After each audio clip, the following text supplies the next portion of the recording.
नमस्कार बच्चों, बीसीए वाले के इस सेशन में आपका स्वागत है, अभिनंदन है। और पिछले क्लास में हमने एक क्लास 9 का फिजिक्स को पढ़ा और उसमें जाना कि गति किसे कहते हैं, गति के बारे में जाना, गति के प्रकार के बारे में जाना।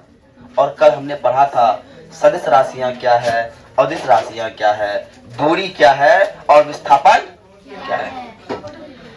आज उससे एक कदम और आगे आएंगे हम लोग और हम लोग जानेंगे चाल किसे कहते हैं।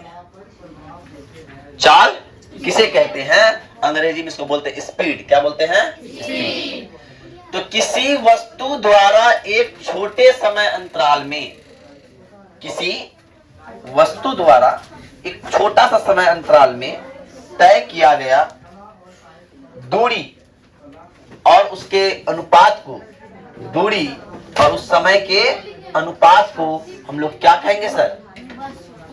चाल कहेंगे। चाल कहेंगे। और इसीलिए सर चाल बराबर दूरी बट्टा समय होता है। चाल बराबर दूरी बट्टा समय होता है। तो सर चाल समझ में आई। अब चाल तो आया, लेकिन औसत चाल अब क्या है? इसको अंग्रेजी में बोलते हैं एवरेज स्पीड। क्या बोलते हैं? Average speed. तो किसी वस्तु द्वारा किसी समय अंतराल में तय की गई दूरी। ध्यान समझिए, ऊपर में था एक छोटे समय अंतराल में और यहां था किसी समय अंतराल में। अगर मान लो हम यहां से चलना प्रारंभ कर दिए और चलते चलते चलते आज चालू किए हैं 5 बजे हम चलना और हम 7 बजे कोचिंग आते हैं, तो हमको आने में यहां समय कितना लगा? कितना समय लगा? 2 घंटा लगा। और कितना दूरी तय किए? 3 किलोमीटर दूरी तय किए। तो 3 किलोमीटर बट्टा 2 घंटा। समझ में आ रहा है? तो ये मेरा चाल निकल जाएगा। लेकिन क्या होगा? ये मेरा औसत चाल निकल जाएगा। क्या निकल जाएगा? औसत चाल। लेकिन छोटा समय अंतराल लेंगे, तुरंत 5 मिनट 10 सेकंड में हम पहुंच गए। छोटा समय अंतराल हो गया। छोटा समय अंतराल में तय किया गया दूरी चाल है, और लेकिन किसी समय अंतराल में तय किया गया दूरी क्या है? औसत चाल होता है। बात समझ में आई? इसीलिए तय की गई कुल दूरी और तय करने में लगा कुल समय। बात समझ में आ रहा है? और इससे रिलेटेड होता है एक समान चाल। क्या होता है? एक समान चाल। यदि कोई वस्तु बराबर समय अंतराल में बराबर दूरी तय करे, चाहे वह समय अंतराल कितना ही छोटा क्यों ना हो, तो वो कहता है कि वह एक समान चाल से गति कर रहा है। वह एक समान चाल से गति कर रहा है। और यदि कोई वस्तु समान समय अंतराल में जब असमान दूरी तय करती है, तो हम कहते हैं वो असमान चाल में चल रहा है। ऐसे मान लीजिए, ध्यान समझिएगा, आपका किताब में एक उदाहरण दिया हुआ है, एक प्रयोग दिया हुआ है। मान लीजिए कि एक लकड़ी का टुकड़ा है, एक लकड़ी का टुकड़ा है, इसके ऊपर कोई हमें को पत्थर गिट्टी कुछ भी रख दिए, इसका एक कोण बनाए तो धीरे धीरे धीरे धीरे खिसकता जाता है कि ना? तो कुछ समय अंतराल में कुछ दूरी वो तय कर रहा है, मतलब समान दूरी तय करने में समान समय लग रहा, अंतराल लग रहा है। बात सही? लेकिन क्या करें, इसका हम कोण को बढ़ा दिए, इतना कर दिए, तुरंत गिर जाता है कि ना? तो समय अंतराल कितना हो गया? छोटा हो गया। कोण बढ़ा है, समय अंतराल छोटा हो गया, दूरी पर उतना ही है, तो ये हो गया असमान चाल। बस समझ में आ रही है? अगर ये धीरे धीरे आ रहा समान चाल, समान समय अंतराल में समान दूरी तय कर रहा है, लेकिन ऐसे बढ़ाए कौन तो पट समय गिर गया, ये हो गया और समान चाल। बात समझ में आई? लेकिन अब होता क्या, सब चाल के बारे में समझ गए, तो चाल के बारे में समझने से पहले समझिए कि होता क्या है। कहीं कहीं दिया रहता है कि ना, हमको चलने, मेरा स्पीड जो है ना 10 किलोमीटर प्रति घंटा है। क्या बोला? 10 किलोमीटर प्रति घंटा है। तो 10 किलोमीटर प्रति घंटा है, बल्कि तुमको जानना है 10 किलोमीटर प्रति घंटा नहीं जानना है, तुमको जानना है मीटर प्रति सेकंड में जानना है। तो क्या करेंगे? तो ध्यान समझिए, यहां लिखा हुआ है यदि मात्रक किलोमीटर प्रति घंटा में हो, यदि मात्रक किलोमीटर प्रति घंटा में हो और उसे मीटर पर सेकंड में बदलना हो, कन्वर्ट करना हो, तो उसको हम गुना करेंगे 5/18। तो इसे मान लो 2 किलोमीटर प्रति घंटा को 5/18 से हम गुना करते हैं, तो मेरा 5/9 मीटर पर सेकंड आता है। लेकिन यदि चाल मीटर पर सेकंड में हो और उसको किलोमीटर पर घंटा में लाना हो तो उसको क्या करेंगे 18/5 से गुना कर देंगे। तो यहाँ गुना कर दिया तो निकल गया ये। बात समझ में आई? अब ये चाल का पूरा फेरा हम समझ में आ गया, बराबर आ गया। लेकिन एक क्वांटिटी है, इसका नाम है ध्यान समझिएगा। चाल कभी नहीं बताएगा कि हम पूरब में जा रहे हैं कि पश्चिम में जा रहे हैं, हम उत्तर में जा रहे हैं कि हम दक्षिण में जा रहे हैं। चाल इस बात का कभी भी निर्धारण नहीं करता।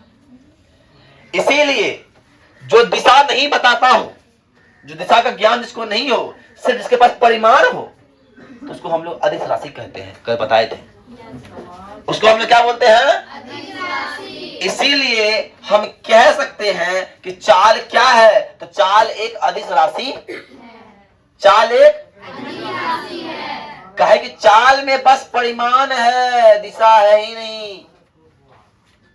कोई गाड़ी चला रहा है 10 किलोमीटर प्रति घंटा, कोई चला रहा है 20 किलोमीटर प्रति घंटा, पर ये बता नहीं रहा है कि हम पूर्णिया जन्म चलाए थे या हम दगर बरेली बंजान चलाए थे, बस चलाए थे, है क्या ना। लेकिन अब उसी का दूसरा फंडामेंटल आता है, इसको बोलते हैं वेग, इसको अंग्रेजी में बोलते हैं वेलोसिटी। क्या बोलते हैं? वेलोसिटी। तो इकाई समय में वस्तु का विस्थापन, इकाई समय में, कोई समय में जो वस्तु का विस्थापन हो वो उसका वेग कहलाए। बात क्या? अब हम इस पॉइंट से निकले और हमको जाना है निक्की के पास, चला है। तो हम यहां से सीधे चले गए तो मेरे और निक्की के बीच न्यूनतम दूरी विस्थापन होगा। लेकिन हम निकले ऐसे गए, ऐसे घूम के तब वहां पहुंचे। ध्यान समझिएगा। तो ये हमारा तय किया गया दूरी हो गया, और तय किया हुआ दूरी में हमको कुछ ना कुछ समय लगा होगा। अरे लगा होगा कि नहीं लगा हुआ? अरे लगा होगा कि नहीं लगा होगा? अगर मान लो ये दूरी मेरा 50 मीटर था, यहां से इस क्लासरूम से इस गेट से जाके फिरने की पीछे वाले बेंच में हमको 50 मीटर लग गया दूरी, और समय लग गया हमको 3 मिनट, तो वो हो गया मेरा तय किया गया दूरी बट्टे कुल समय, वो चाल हो गया। लेकिन इसका हमको निकालना क्या है? वेग। तो हम धड़ से ना दौड़ के जाएंगे उसके पास। किधर चले गए? किधर जा रहा है? पश्चिम की ओर जा रहा है। तो हम बोलेंगे निक्की के पास हम गए, तो निक्की के पास जाने में जो न्यूनतम दूरी है, मेरा न्यूनतम दूरी है, वो मेरा विस्थापन हो जाएगा। और उस विस्थापन को हमको जो विस्थापन में जाने में समय जो लग गया वो क्या हो जाएगा? मेरा समय हो जाएगा। इसलिए विस्थापन बट्टा समय क्या होता है? वेग होता है। क्या होता है? वेग होता है। और सर वेग का मात्रक क्या होता है? जब वेग लिखते हैं तो वेग को लिखते हैं मीटर प्रति सेकंड में और किलोमीटर प्रति घंटा में। समय को भी लिखते हैं किलोमीटर प्रति घंटा में और मीटर, सॉरी चाल को भी लिखते हैं हम लोग किलोमीटर प्रति घंटा में और मीटर पर सेकंड में। मतलब चाल और वेग का मात्रक समान है, उसमें कोई अंतर नहीं है। लेकिन समय उसमें भी है, दूरी इसमें भी है।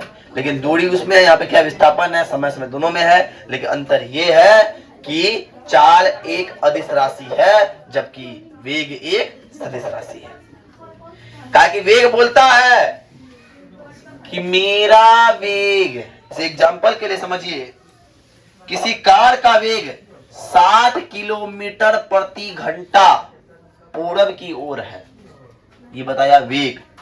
लेकिन जब कहता है कि 60 किलोमीटर प्रति घंटा की चाल से पूरब की दिशा की ओर चल रही है, बात समझ रहे हो? इसका मतलब क्या वो बता रहा है कि पूरब की दिशा की ओर चल रहा है, दिशा का भी डिनोट कर रहा है, इसलिए ये वेग है। खाली हम बोल रहे हैं कार 60 किलोमीटर प्रति घंटा चल रहा है तो ये चाल है।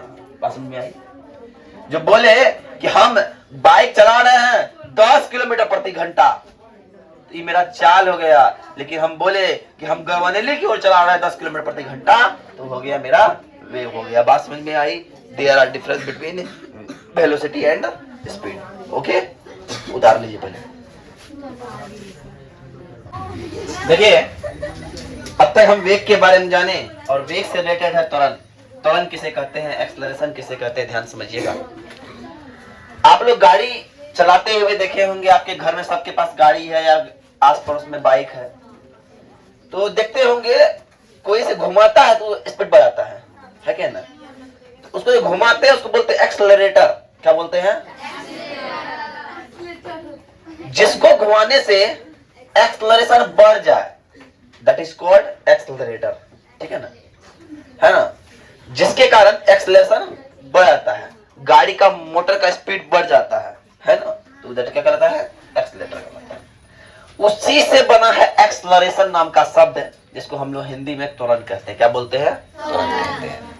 तो समय के साथ वेग में परिवर्तन की दर को त्वरण कहते हैं। समय के साथ वेग में परिवर्तन की दर, वेग में परिवर्तन की दर कहने का मतलब क्या? ध्यान समझिए। हम गाड़ी स्टार्ट किए, मारे स्टार्ट हो गया, एक्सलेटर दे रहे हैं।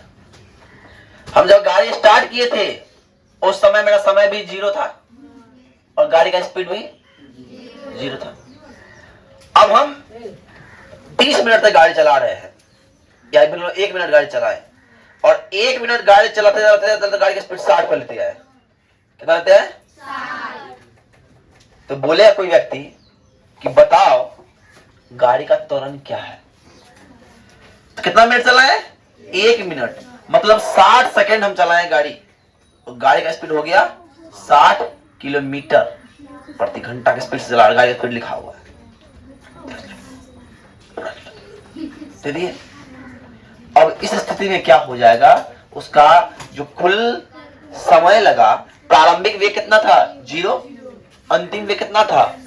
60 में घटाएंगे 0 और समय से भाग दे देंगे, तुरंत निकल जाएगा। बस समझ आया? आया कि नहीं? इसीलिए त्वरण बराबर होता है वेग में परिवर्तन बट्टा लगा हुआ समय। और सर इस त्वरण को हम लोग ए के द्वारा दर्शाते हैं। किसके द्वारा दर्शाते हैं? ए द्वारा। लिख दिया है, यदि प्रारंभिक वेग u हो और अंतिम वेग v हो, समय t हो, तो a बराबर v माइनस u बट्टा t होता है, और इसका मात्रक मीटर पर सेकंड स्क्वायर होता है। इसका मात्रक, तो त्वरण का मात्रक, त्वरण का मतलब क्या होता है? मीटर पर सेकंड स्क्वायर होता है। लेकिन बात समझिएगा, मेरा गाड़ी 70 किलोमीटर प्रति घंटा की चाल से चला रहे हैं, स्पीड बढ़ा के चला रहे हैं।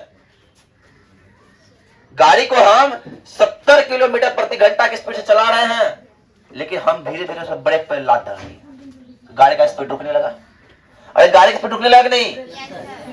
जब हम, ध्यान समझिएगा, यह कहा है, बाई पॉइंट कहा है, यदि वेग बढ़ता है त्वरण धनात्मक होता है। यदि वेग बढ़ा तो यो वेग अगर बढ़ा, पहले वेग मेरा मान लीजिए 10 किलोमीटर था, मतलब u था 10 किलोमीटर, v था 60 किलोमीटर, 60 किलोमीटर प्रति घंटा हो गया, और समय 2 घंटा लगा है समय t। क्या होगा? 60 घटा 10 बट्टा t मतलब 2, और 50 बट्टा 2 बराबर 25 किलोमीटर प्रति घंटा। तो 25 क्या प्लस में माइनस में है? प्लस में है। लेकिन जब हम समय चालू किए तभी मेरा गाड़ी खूब स्पीड में था। गाड़ी हम चला रहे थे 70 किलोमीटर प्रति घंटा की चाल चला रहे थे, 70 किलोमीटर प्रति घंटा की चाल से चला रहे थे, और तभी चला रहे थे, तभी प्रारंभिक क्या हो 70 किलोमीटर हो गया। जब हम चला रहे थे और समय निर्धारित चालू किए तो तभी हो गया प्रारंभिक वेग। लेकिन हम 1 मिनट बाद मेरा गाड़ी का चाल हो जाता है कितना? 10 किलोमीटर प्रति घंटा। तो क्या फॉर्मूला है? v माइनस u बटा t कि u माइनस v बटा t? v माइनस, तो 10 में घटाएंगे 70, कितना माइनस में आएगा कि नहीं आएगा? तो वही बात बोला है, यदि वेग बढ़ता है त्वरण धनात्मक होता है, यदि वेग घटता है त्वरण ऋणात्मक हो जाता है। और त्वरण का यही ऋणात्मक होना, त्वरण का यही ऋणात्मक होना मंदन कहलाता है। क्या कहलाता है? मंदन। ट्रेन पे कुछ गया है? कुछ गया ट्रेन पे? सब गया है। जब ट्रेन का स्पीड बढ़ता है तो बोले ट्रेन बढ़ रहा है, लेकिन जब ट्रेन रुकता है तो ये स्लो हो जाता है, तो वहां ट्रेन मंदन हो जाता है। ट्रेन क्या होता है? स्लो हो जाता है, अस्थिर हो जाता है, धीरे धीरे चलता है, धीरे धीरे धीरे धीरे धीरे जाकर प्लेटफॉर्म पर रुकता है। थम रुकता है कि नहीं? है ना? तो उससे क्या होता है? जो गाड़ी चल रहा है वहां गाड़ी का एक्सीलरेटर कम हो रहा है, त्वरण कम हो रहा है, त्वरण ऋणात्मक हो रहा है। इसका मतलब गाड़ी के जो हो रहा है मंदन में हो रहा है। क्या हो रहा है? बात समझ में आया? मंजन नहीं थी, मंदन। हाँ चलो, अब यह क्या है? यह एक सदिश राशि है। कौन राशि है? सदिश राशि। सर आप बात समझ में, त्वरण समझ गए? तो सर एक त्वरण होता है एक समान त्वरण, होता है असमान त्वरण। मान लो मान लो हमारा गाड़ी रखा हुआ घर में, हम गाड़ी बैठे, ठीक है, बैठ गए, एक्सीलेटर पकड़े, ठीक है, दबाए, गाड़ी स्टार्ट, नहीं गियर तो नहीं लगा, गाड़ी क्लच से गाड़ी स्टार्ट हो गया, तो मार दिया, स्टार्ट कर दिया। देख ध्यान समझना, स्टार्ट हो गया गाड़ी, ठीक है, अभी गाड़ी स्लो है, ध्यान समझना, गाड़ी क्या है, स्लो। अब हम अपना पैर को उठाएं, तो पैर ऊपर में रखें, ये ऊपर उठाएं, धीरे एक्सीलेटर बढ़ाएं। तो अब एक्सीलेटर जब बढ़ा रहे हैं तो मान लो 1 सेकंड बाद गाड़ी का स्पीड हो गया 5 मीटर पर सेकंड, 2 सेकंड बाद 10 मीटर पर सेकंड, 3 मिनट बाद 3 मीटर पर, क्या बोलते हैं, 15 मिनट पर सेकंड, और 4 सेकंड बाद 20 मीटर पर सेकंड गाड़ी का स्पीड हो गया। गाड़ी की स्पीड पर 1 सेकंड में 5 मीटर पर सेकंड बढ़ रहा है। तो तुमको दिखता होगा हर जगह समय अंतराल कितना है, 1 सेकंड, हर जगह दूरी कितना बढ़ रहा है, 5 सेकंड, अरे बढ़ रहा है कि नहीं। इस सिचुएशन, इस केस में जो हो रहा है कि गाड़ी एक समान चाल से चल रहा है, गाड़ी का त्वरण एक समान हो जाएगा। क्या हो जाएगा, एक समान। कभी ऐसा है कि 1 मिनट में कभी 25 हो गया, कभी 30 हो गया, कभी 20 हो गया, नहीं, या हम बोले 5 मीटर पर सेकंड की बढ़ रहा है प्रति सेकंड। मतलब पहला बार भी 1 सेकंड में 5 मीटर बदला, और दूसरा बार भी 5 मीटर बदला, और तीसरा बार भी 5 हुआ। इसका मतलब गाड़ी का चाल कैसा है, तो एक समान है। कैसा है, एक समान। यहाँ एक नोट पॉइंट लिखा है, यदि वेग अचर हो, अर्थात वेग क्या हो, अचर हो। अचर मतलब इसका मान बदलता नहीं है, मान बदलता नहीं है। अब मान लो एक गाड़ी हम स्टार्ट किए, कार पे बैठे, गाड़ी में स्टार्ट है और गाड़ी चल रहा है 20 किलोमीटर प्रति घंटा की स्पीड चल रहा है। 1 घंटा बाद 20 किलोमीटर प्रति घंटा, 10 घंटा बाद 20 किलोमीटर प्रति घंटा, 50 घंटा बाद 20 किलोमीटर प्रति घंटा, गाड़ी अस्थिर हो ही नहीं रहा है। जो उसका त्वरण है, त्वरण समान रह गया। आई गाड़ी का वेग बदल ही नहीं रहा है, जो वेग है वेग ये है। तो गाड़ी का वेग बदलना नहीं मतलब 5 था 10 नहीं हुआ, 10 तो 5 नहीं हुआ, 5 5 हो जाएगा, 20 तो 20 हो जाएगा, 10 10 हो जाएगा। तुम लोग एक चीज देखी होगी, टेम्पू वाला जब गाड़ी का सर्विसिंग करवाता है ना, सर्विसिंग कराता है ना, तो टेम्पू वाला क्या करता है, गाड़ी को स्टार्ट कर देता है और कोई रोज खाली छोटा गाड़ी घूमते रहता है, भर हैंडल फ्रीज करके घुमाते रहता है ना। तो वहां क्या हुआ, गाड़ी का जो स्पीड है एक समान कंट्रोल कर दिया। ध्यान समझिएगा, एक समान कंट्रोल कर दिया, और गाड़ी 20 किलोमीटर प्रति घंटा की चाल से लगा दिया है, और गाड़ी का हैंडल को फ्रीज कर दिया। गाड़ी घूम रहा है, धर धर धर घूम रहा है। उस समय क्या हो रहा है, त्वरण में, वेग में कोई परिवर्तन नहीं हो रहा है, वेग में कोई परिवर्तन नहीं हो रहा है। और जब वेग में कोई परिवर्तन नहीं होगा बाबू, तुम्हारा त्वरण क्या होगा, 0 होगा। क्या होगा, 0। ताकि त्वरण बोला है समय के साथ वेग में परिवर्तन, अगर वेग में परिवर्तन होबे न करेगा तो त्वरण मेरा होबे न करेगा। बात समझ में आया, बात समझ में।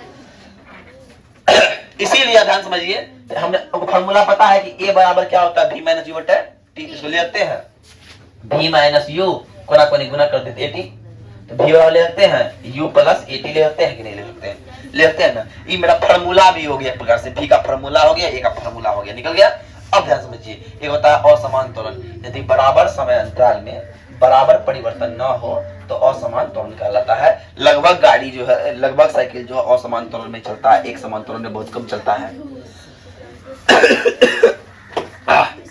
ठीक है, तो ये क्या हो गया, यदि बराबर समय अंतराल में बराबर परिवर्तन ना हो।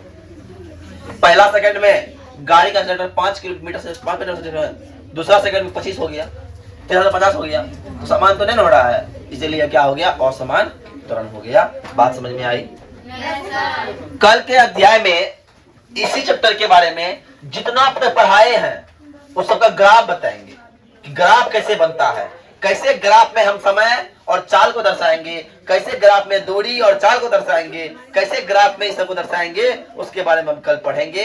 तो आज के लिए इतना ही। जय हिंद, जय भारत, धन्यवाद। और आप लोग का होमवर्क क्या रहा, ध्यान समझिए, जितना पढ़ाए हैं उसको याद करके आना है। ये सारा डिफिनेशन, सारा मात्रक आपके मुंह पे जुबान पे होना चाहिए, कल हम पूछेंगे पहले। दूसरा बात, मैथमेटिक्स की ओर बढ़ते हैं तो मैथमेटिक्स में आपको बना के लाना है 2.3 रिवाइज करके आना है। ओके, ठीक है, आप लोग घर निकलिए, आप लोग जाइए।